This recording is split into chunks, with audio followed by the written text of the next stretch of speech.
Hello दोस्तों, स्वागत है आप सभी का हमारे YouTube channel education plus job पर। आज की वीडियो आप सभी लोगों के लिए काफ़ी इंपॉर्टेंट होने वाली है, क्योंकि आप सभी को पता है कि 24 तारीख तक आप लोगों का रिजल्ट जारी कर दिया जाएगा। उससे पहले कभी भी आप लोगों का रिजल्ट जारी कर दिया जा सकता है। अभी सभी के मन में जो डाउट चल रहा है, क्योंकि बहुत सारी चीज़ें जो है वो रेलवे ने वापस से एक नए सिरे से तैयार करी है। रिजल्ट जारी करने से पहले बहुत से नोटिस जो है वो सर्कुलर में आ गए हैं और बहुत सारी चीज़ें इसके बारे में घट चुकी है। सभी 16 जोनों की इस वीडियो में अपन बात करने वाले हैं कि क्या कट ऑफ रह सकती है। उसी के आधार पर अपन इस वीडियो में बात करने वाले हैं। साथ ही साथ आपका कौन सा जोन था, उस जोन का क्या एवरेज स्कोर रह रहा है, क्योंकि एवरेज स्कोर के आधार पर ही आप लोगों को ये पता चल सकता है। क्योंकि हमारी मेरिट जो है या फिर हमारी शिफ्ट के अंदर जो बच्चे जो बैठे थे, क्योंकि उसी के आधार पर आप लोगों का नॉर्मलाइजेशन होने वाला है। जैसा कि मैं आप लोगों को हमेशा से शुरू से ये चीज़ बोलता आ रहा हूँ कि नॉर्मलाइजेशन 100% आप लोगों की वैकेंसी में होने वाला है। परसेंटाइल बेसिस नॉर्मलाइजेशन जो लिखा हुआ था पहले, अब उसका सिनेरियो थोड़ा सा बदलता हुआ नजर आ रहा है। अगर मैं आप लोगों को जो नंबर बता रहा हूँ, जो एवरेज नंबर आप लोगों की शिफ्ट के हैं, उसके बाद में आप लोगों को कितना तक स्कोर करना है, तो आप लोगों के अगर इससे कम नंबर आ रहे हैं तो आप लोगों को ग्रुप डी का सपना भूल जाना चाहिए। इसलिए आप लोगों को कैटेगरी वाइज तमाम सारी शिफ्ट के बारे में इस वीडियो में जानकारी देने वाला हूँ। वीडियो हो सकता है कि थोड़ी सी लंबी हो, तो प्लीज़ पेशेंस के साथ इस वीडियो को देखिएगा। चैनल पर अगर पहली बार आ रहे हैं तो चैनल को सब्सक्राइब करके वीडियो को लाइक जरूर करिए। बाकी अपन वीडियो के अंदर आगे देखते हैं। पर्टिकुलर इस वीडियो में हम थोड़े से जो पॉइंट्स हैं उन्हीं को क्लियर करने वाले हैं। जैसे कि नॉर्मलाइजेशन होगा तो किन लोगों को सबसे ज़्यादा इसका फायदा मिलने वाला है, क्योंकि हमने देखा था कि 2018 की जो ग्रुप डी की वैकेंसी थी उसमें भरपूर लोगों को मदद मिली थी। उसके अंदर 20 से लेकर 30 नंबर तक भी लोगों के नॉर्मलाइजेशन। तो क्या कुछ इस प्रकार का सीन अभी भी इस बार भी बन रहा है? इस बार की वैकेंसी में भी इतना फायदा लोगों को जा सकता है? एवरेज मार्क्स कितने आ रहे हैं आप लोगों के? अगर एवरेज मार्क्स से कितने अधिक नंबर आ रहे हैं तो आप लोगों का सिलेक्शन हो सकता है। रैंक आईक्यू के जो डाटा है उसके आधार पर आप लोगों को आपके जोन के बारे में बात करने वाले हैं कि अगर आप लोगों के इससे अधिक नंबर आ रहे हैं, एवरेज से इतने अधिक, तो 100% आप लोगों का जो है सिलेक्शन इसके अंदर हो सकता है। साथ ही साथ सभी जोन के बारे में बात करेंगे। ऐसा जोन जहां पर सीटें खाली रहने वाली है, इस चीज को मैं आप लोगों के सामने क्यों बोल रहा हूँ, आगे वीडियो में आप लोगों को इसका पता चलने वाला है। तो चैनल को देखिए, मैं सबसे पहले उसी टॉपिक के बारे में बात कर लेता हूं कि क्यों काफ़ी ऐसे जोन होंगे जहां पर सीटें खाली रह जाएगी। रेलवे ने अभी एक सर्कुलर जारी करके इसके बारे में जानकारी दी है कि हम इसके अंदर जो आप लोगों का परसेंटाइल बेसिस नॉर्मलाइजेशन होने वाला है वो करेंगे, लेकिन उसके बाद में हमें नॉर्मलाइजेशन भी करना पड़ेगा। वो क्यों करना पड़ेगा, आप लोग इसके अंदर देख सकते हो कि पहली शर्त उनकी ये है कि जो भी कैंडिडेट परसेंटाइल बेसिस नॉर्मलाइजेशन के अंदर जाने वाले हैं, उनके अलग अलग कैटेगरी वाइज जो पासिंग मार्क्स उन्होंने पहले नोटिफिकेशन में दिए गए थे उतने होने अनिवार्य है। जैसे कि इसके अंदर दिया गया है यूआर और ईडब्ल्यूएस के 40% अंक होने चाहिए, एससी एसटी और ओबीसी के 30% अंक के आसपास में अंक होने चाहिए, तभी आप लोगों को परसेंटाइल बेसिस नॉर्मलाइजेशन के लिए आगे फॉरवर्ड किया जाएगा। अगर इतने नंबर आप लोगों के नहीं आ रहे हैं तो आप लोग भूल जाइए कि आपकी वैकेंसी के अंदर आपको जो है वो नॉर्मलाइजेशन होगा और आपके 20 से 30 नंबर बढ़कर आप जो चाहे एससी से हैं, एसटी से हैं, तो वैकेंसी ले सकते हैं। क्योंकि इतने नंबर आ रहे होंगे तभी आप लोगों को नेक्स्ट लेवल के लिए एलिजिबल करा जाएगा और उसके बाद ही परसेंटाइल बेसिस नॉर्मलाइजेशन होगा। नॉर्मलाइजेशन के लिए इन्होंने लिखा है कि हम परसेंटाइल बेसिस नॉर्मलाइजेशन तो करेंगे, लेकिन उसके लिए हम एक बेस शिफ्ट को तैयार करेंगे। उसी के पहले तो आपका परसेंटाइल बेसिस निकाला जाएगा कि आप लोगों के परसेंटाइल बेसिस के आधार पर कितने नंबर बन रहे हैं। उसके बाद में आप लोगों की एक बेस शिफ्ट को पकड़ा जाएगा और उस बेस शिफ्ट के आधार पर, जैसा कि 2018 की वैकेंसी में नॉर्मलाइजेशन किया गया था, उसी प्रकार का नॉर्मलाइजेशन इस बार भी आपका होने वाला है। तो काफ़ी ऐसे सारे जोन होंगे जहां पर एससी एसटी कैंडिडेट हो, चाहे ईडब्ल्यूएस के भी बहुत सारे ऐसे कैंडिडेट मिल सकते हैं। और जो सीसीए वाले हैं उनके अंदर तो बहुत सारी वैकेंसियां जो है वो इस बार खाली चली जाएगी। उनके अगर वो किसी भी कैटेगरी से बिलोंग करते हैं और उनके 40% या फिर ईडब्ल्यूएस से हैं तो 40%, और ओबीसी एससी एसटी से हैं तो 30% अगर नंबर नहीं है तो वो ये उम्मीद ना करें कि हमें परसेंटाइल और हमारा सीसीए का फायदा मिलते हुए हम इसको क्वालिफाई कर देंगे, क्योंकि उनको अपनी कैटेगरी के हिसाब से इतने नंबर लाना तो अनिवार्य है। उनको पीटी के लिए छूट दी गई है, वो एक अलग विषय है, लेकिन अगर आपको कट ऑफ क्लियर करनी है तो इसके अंदर आपको आना ही पड़ेगा। आगे अपन कट ऑफ की बात करेंगे तो उसके अंदर मैं एक चीज़ आप लोगों को बता दूं, ये चीज़ बहुत इंपॉर्टेंट रहने वाली है कि आप लोगों की जो बेस शिफ्ट बनाई जाएगी ना, उसके अंदर आप लोगों का मीन रखा जाएगा कि इसका एवरेज कितना आ रहा है। क्योंकि रैंक आईक्यू के डाटा को देखने के लिए सबसे बड़ी चीज आप लोगों को जो सामने निकल कर आ रही है वो एक एवरेज है। चाहे आप अपनी कैटेगरी के हिसाब से देख लीजिए, चाहे आप शिफ्ट के हिसाब से देख लीजिए, आपके जोन के हिसाब से देख लीजिए, तमाम सारी चीज़ें जब आप लोग देखोगे वहाँ, तो आप लोगों को ये चीज़ देखने को मिलेगी कि आपका एवरेज कितना बन रहा है, आपकी शिफ्ट का कितने सारे कैंडिडेट हैं जिन्होंने यहाँ पर आप लोगों के लिए जो अपने डाटा दिया है। और साथ ही साथ आप ये भी देख पाएंगे कि टॉपर के कितने नंबर बन रहे हैं और आप टॉपर से कितना दूर हो। तमाम सारी चीज़ों की इस बारे में इस वीडियो में अपन बात करने वाले हैं। अब आगे देख लेते हैं कि क्या सारी चीज़ें चलने वाली है। पीटी के आपको पता है कि लगातार नोटिस अलग अलग जोन के भी आ चुके हैं। जनवरी के अंदर, फरवरी के अंदर आप लोगों का पीटी होने वाला है, जो जनवरी के सेकंड या थर्ड वीक से स्टार्ट हो जाएगा। उसके बारे में आपको बातचीत करने की आवश्यकता नहीं है, इसके ऊपर मैंने डिटेल में एक वीडियो बना दिया है जिसके अंदर आप लोगों को देखने को मिलेगा कि बहुत से ऐसे कैंडिडेट होते हैं जो अपनी खुद की लापरवाही की वजह से पीटी के अंदर फेल हो जाते हैं, क्वालिफाई नहीं कर पाते हैं पीटी, क्योंकि वो ये सोचते हैं कि इतना सा तो है, 1 किलोमीटर की दौड़ है, 4 मिनट में हम आसानी से कर देंगे। लेकिन जब आप लोग वहां पर ऑन द स्पॉट फील्ड में जाते हो करने के लिए, तब आपको पता चलता है कि एक्चुअल में ये चीज़ कितनी हार्ड है। क्योंकि वहाँ पर बहुत सारे ऐसे फैक्टर काम करते हैं जो आप लोगों को हो सकता है कि आपका बीपी हाई हो जाए या फिर बहुत सारी चीज़ें हो सकती है, भगवान ना करे ऐसा कुछ आपके साथ में हो, तो उससे अच्छा है कि आप लोग पहले से ही प्रैक्टिस कर लें। इस वीडियो को आप लोग डिटेल के अंदर देख सकते हैं अगर फिजिकल के बारे में ही जानकारी लेनी है तो। अब बात कर लेते हैं आपके परसेंटाइल बेसिस नॉर्मलाइजेशन और नॉर्मलाइजेशन के अंदर। ये मैंने वीडियो डिटेल में बनाकर आप लोगों को बताया था कि नॉर्मलाइजेशन किस प्रकार से हुआ था पिछले वैकेंसी में, जहाँ पर आप लोगों के नंबर थे जो थे कर 77 के आसपास में पहुंच चुके थे। तो इस बार किस प्रकार का सिनेरियो रहने वाला है, लेकिन अब सारी की सारी चीज़ें चेंज हो चुकी है। जिस प्रकार का पिछली बार नॉर्मलाइजेशन हुआ था, ठीक उसी प्रकार का नॉर्मलाइजेशन इस बार भी हो सकता है। ये तमाम सारी चीज़ें आप बहुत पहले देख चुके हो कि फीस फेस में किन किन के एग्जाम थे। अब कट ऑफ कम जाने के कारणों की एक बार बात करूं तो मैंने इनको भी आपको डिटेल में बता दिया है, फिर भी एक बार अगर सरसरी निगाहों से इनको देखें तो आपको पता है कि वैकेंसी के अंदर बहुत सारा अंतर है। 2018 की ले लो चाहे 2022 की ले लो, वहां पर वैकेंसी में डिफरेंस। दूसरी बात, फॉर्म फिलअप होने की संख्या में भी बहुत सारा डिफरेंस है, जिसके कारण पर सीट कंपटीशन जो है वो यहाँ 300 के आसपास में था, जो 120 के आसपास में 2022 की वैकेंसी में देखने को मिल रहा है।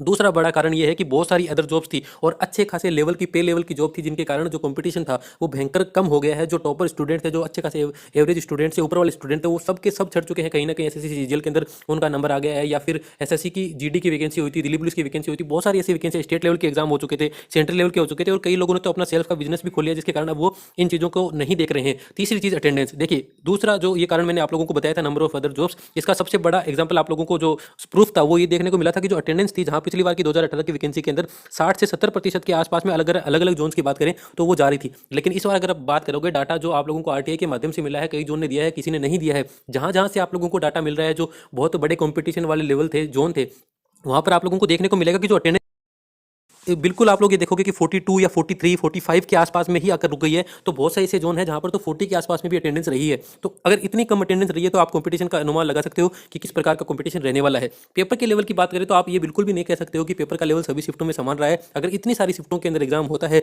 तो आपको भी इस चीज़ का बहुत अच्छे से पता है कि कोई भी ऐसा नहीं है जो पेपर के लेवल को एक जैसा सेट कर सके।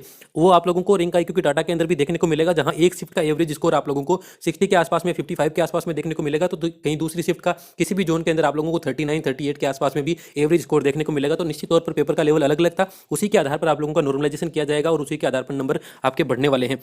नॉर्मलाइजेशन की बात ही अपन प्रॉपर इस वीडियो में करने वाले हैं, तो मैं आप लोगों को सारी जानकारी इसके बारे में दे दूंगा। अब मैं लोगों के सामने कि अगर नॉर्मलाइजेशन पिछली बार जो हुआ था ना 2018 की अगर वैकेंसी की बात करें तो रो मार्क्स आप लोगों के मान लीजिएगा कि 50 के आसपास में रो मार्क्स थे। आपकी शिफ्ट के आधार पर जो भी फॉर्मूला वो लगाते थे उन्हीं के आधार पर आप लोगों का नॉर्मलाइजेशन होता था। अगर आपकी शिफ्ट हार्ड थी, कब आप लोगों का एग्जाम हुआ था, आपकी शिफ्ट का एवरेज स्कोर क्या था, उसी प्रकार का फॉर्मूला इस बार लगने वाला है। और उसके आधार पर 2018 के अंदर लोगों के 20 से 25 नंबर 50 नंबर वाला जो कैंडिडेट था वो फाइनल सिलेक्शन लेकर चला गया था। ठीक इसी प्रकार की चीज़ इस बार भी आप लोगों को देखने को मिल सकती है। इस बार परसेंटाइल जो बेसिस नॉर्मलाइजेशन आप लोगों को बताया गया था, पहले वो किया जाएगा, उसके बाद है वो एक शिफ्ट को निकाला जाएगा। वहां पर बैठने वाले कैंडिडेट देखे जाएंगे कि मैक्सिमम कैंडिडेट उस शिफ्ट में बैठने चाहिए और कम से कम एवरेज उसका निकलना चाहिए, ताकि एक बेस के ऊपर सभी को लाकर रखा जा सके।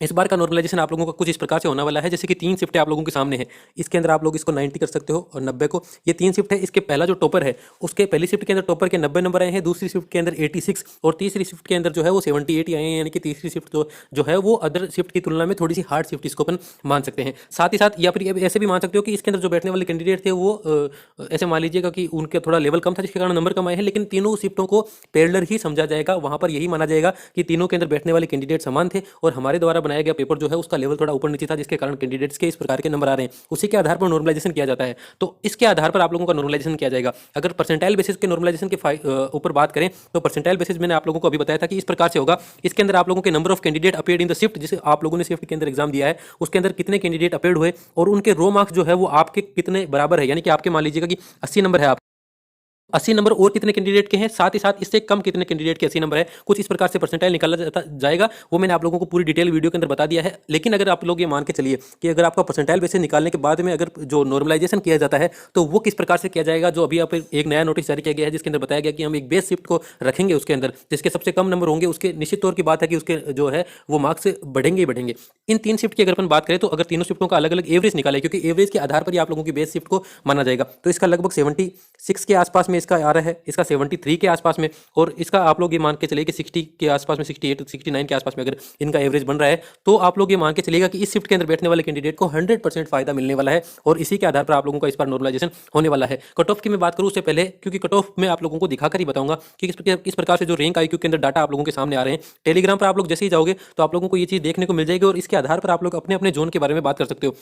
अभी अपन लोगों के सामने ये पूरी साइट खुली हुई है रैंक आईक्यू। आप लोग जैसे ही सर्च करोगे टेलीग्राम पर, उसके अंदर आप सर्च के अंदर ग्रुप डी लिखोगे तो आप लोगों को ये सारी चीज़ें देखने को मिल जाएगी। इसके अंदर आप लोग कोई भी जोन का देख सकते हो। जैसे कि अपन अगर जबलपुर के बारे में बात करें ठीक है ना। तो ये जबलपुर के लिए अपने सामने ये पीडीएफ खुलकर आ जाएगा। इसके अंदर आप लोगों को सबसे पहले चीज देखने को मिल रही है वो आप लोगों को दिखेगी आपका जोन और ऑल कैटेगरीज शिफ्ट एवरेज, है ना। इसके अंदर जो अपनी पहली लिस्ट खुलने वाली है उसके अंदर आप लोगों को सभी कैटेगरी के अंदर जो है वो उसका एवरेज मार्क्स देखने को मिल जाएगा। इसके अंदर देखने वाली चीजें क्या क्या है, तीन चीजें आप लोगों के सामने। एक तो शिफ्ट आपकी कौन सी थी, उस शिफ्ट के अंदर क्या एवरेज मार्क्स आ रहे हैं, टॉपर के क्या स्कोर आ रहा है और टोटल कितने ऐसे स्टूडेंट थे जिन्होंने इसके अंदर पार्टिसिपेट किया है। तो जो आप लोग डेट के हिसाब से देख सकते हो कि आप लोगों का कौन सी डेट को इसके अंदर एग्जाम था, उस डेट का एवरेज स्कोर क्या बन रहा है। जैसे कि आप लोग इसके अंदर देख रहे हो कि सभी डेट्स के जो एवरेज स्कोर है वो अलग अलग है और उस सभी पर्टिकुलर डेट के अंदर जो स्टूडेंट ने पार्टिसिपेट किया है इसके अंदर उनकी संख्या भी अलग अलग है। तो आप लोग इसके अंदर देख सकते हो जैसे कि 47 है एक तारीख की जो आफ्टरनून की शिफ्ट थी उसके अंदर, उसके बाद में 43 है, 42 है का ही एग्जांपल लेके चलें। तो अगर इन शिफ्टों को अगर एक जगह रख कर इसकी बेस शिफ्ट को बनाया जाएगा तो इसके अंदर जो 42 वाली शिफ्ट है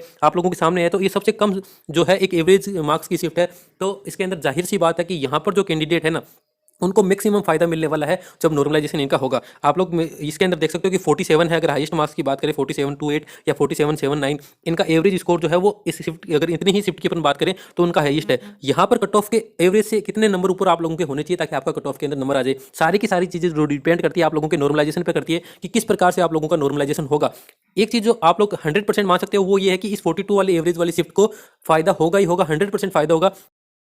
वाली शिफ्ट के अंदर किस प्रकार से नंबर कम होते हैं, कौन सा फॉर्मूला नॉर्मलाइजेशन का लगाया जाता है वो देखने वाली चीज होगी। अभी आप लोग ये मान सकते हो कि जो एवरेज स्कोर बन रहा है ना, जो आप लोग अपनी जो जोन है वहां पर जाएं, अपनी अलग अलग शिफ्ट को उसके अंदर चेक करें और उसके अंदर जो आप लोगों की शिफ्ट है कि उसका जो है जैसे कि आप लोग ये मान सकते हो कि जितनी सारी शिफ्ट थी उसका आप लोग यहाँ देख सकते हो। जैसे 49 है हाईएस्ट, अगर इसके अंदर देखें अभी तक 54 भी आप लोगों को इसके अंदर देखने को मिल जाएगा ना। एवरेज स्कोर जो है वो 54 है। तो 54 अगर हाईएस्ट एवरेज स्कोर आप लोगों के जोन का आ रहा है सभी शिफ्ट को मिलाकर, तो आप लोग इससे जो है वो +2 नंबर मान के चल सकते हैं कि यहाँ तक आप लोगों की कट ऑफ जा सकती है। जो 52 वाले हैं, जो आप लोग इसके अंदर देखा था, जो 54 वाले जो कैंडिडेट है जिनका एवरेज स्कोर 54 है, वो थोड़े से आप लोग ये मान के चलोगे अगर 54 के आसपास में अगर आप नंबर है तो नॉर्मलाइजेशन के बाद में बहुत अच्छे चांसेस बन रहे हैं कि आप लोगों की 56-57 के आसपास में ही कट ऑफ रहने वाली है। इससे ज्यादा आप लोगों की कट ऑफ नहीं जाएगी। किन बच्चों के लिए? उन बच्चों के लिए जिनका एवरेज स्कोर कम है, जैसे 41 एवरेज स्कोर है इन कैंडिडेट का, तो उनको चिंता करने की कोई आवश्यकता नहीं है। उनका जो कट ऑफ जाने वाला है वो कट ऑफ आप लोग ये मान के चलिए कि 52-53 के आसपास में ही जाएगा। लेकिन चिंता उन लोगों को करनी है जिनका एवरेज स्कोर थोड़ा सा ज्यादा आ रहा है अन्य शिफ्ट की अगर तुलना करें तो। उसके बाद में आप लोग इसको डीप में भी समझ सकते हो, जैसे कैटेगरी वाइज और शिफ्ट का एवरेज है। आपकी 1 तारीख को जो शिफ्ट थी उसके अंदर ईडब्ल्यूएस का क्या एवरेज स्कोर रह रहा है, कितने पार्टिसिपेट ने इसके अंदर भाग लिया है। जो आप लोगों की 1 तारीख को ओबीसी का था उसका क्या शिफ्ट का रह रहा है, तो उसके हिसाब से आप लोग पूरा डिटेल के अंदर एनालिसिस कर सकते हैं। जो टेलीग्राम है वहां पर आप लोगों को ये सारी की सारी सुविधा उपलब्ध करवा दी गई है। अगर आप लोगों को अलग अलग जोन के हिसाब से ये कट ऑफ का देखना है तो आप लोग कमेंट कर सकते हो। मैं 100% आप लोगों के लिए अलग से वीडियो बना दूंगा या फिर उसी वीडियो के अंदर आप लोगों को सेपरेट उस चीज़ के बारे में कमेंट का जवाब दे दूंगा। तो आप लोग बता सकते हो कि आप लोगों ने कौन से जोन से फॉर्म फिलअप किया है, मैं उसके बारे में बता सकता हूँ आप लोगों को। चलिए आज की वीडियो में इतना ही। अगर आप लोगों को वीडियो अच्छी लगती है तो प्लीज वीडियो को लाइक जरूर कीजिएगा। चैनल पर अगर पहली बार आ रहे तो चैनल को सब्सक्राइब करके अपना कमेंट जरूर डालिएगा। जय हिंद, वंदे मातरम।